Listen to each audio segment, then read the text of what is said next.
Radio Freedom. Have a minute? Got something on my mind.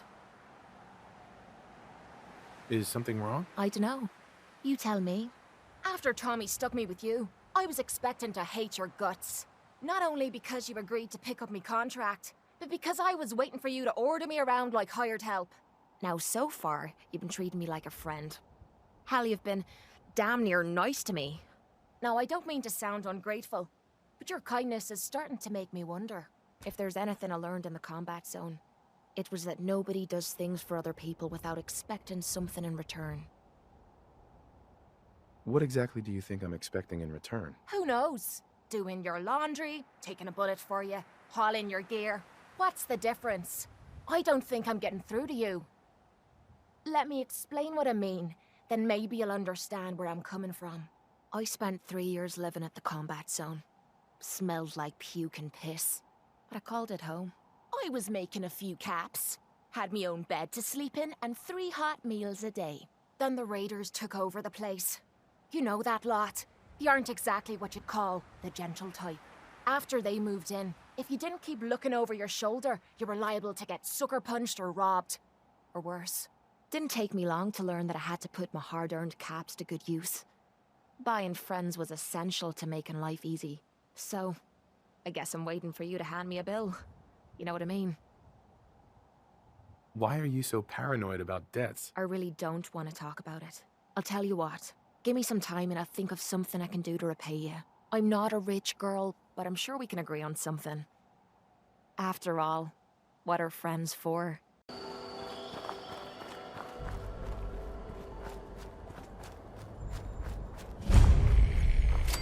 First mistake, last.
Get some!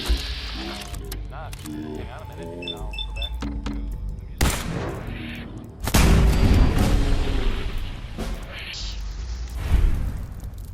Found you.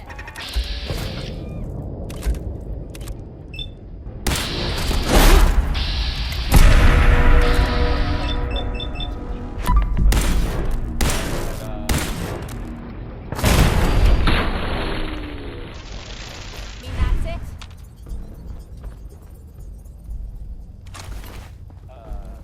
Gunner!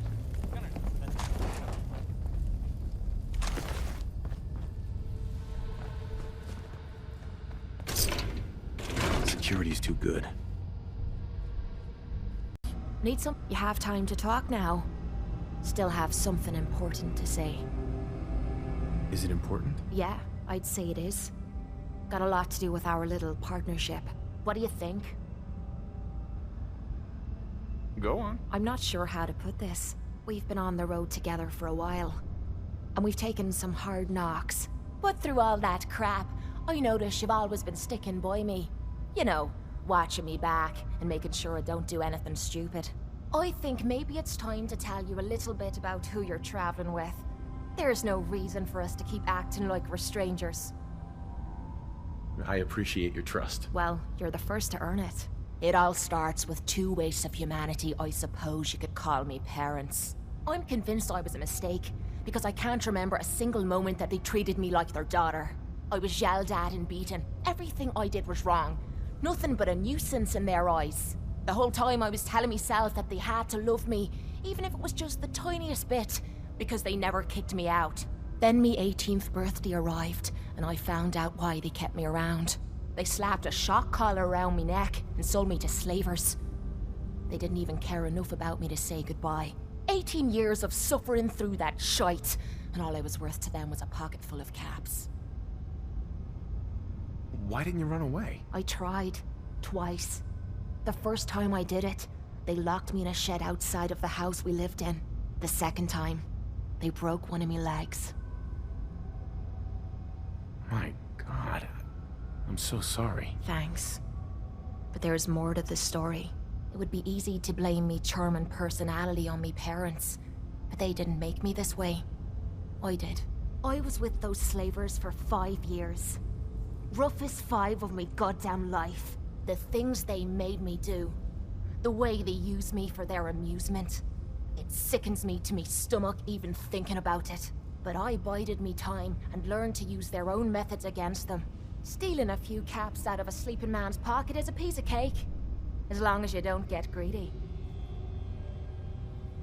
I don't know how you survived. That makes 2 of us.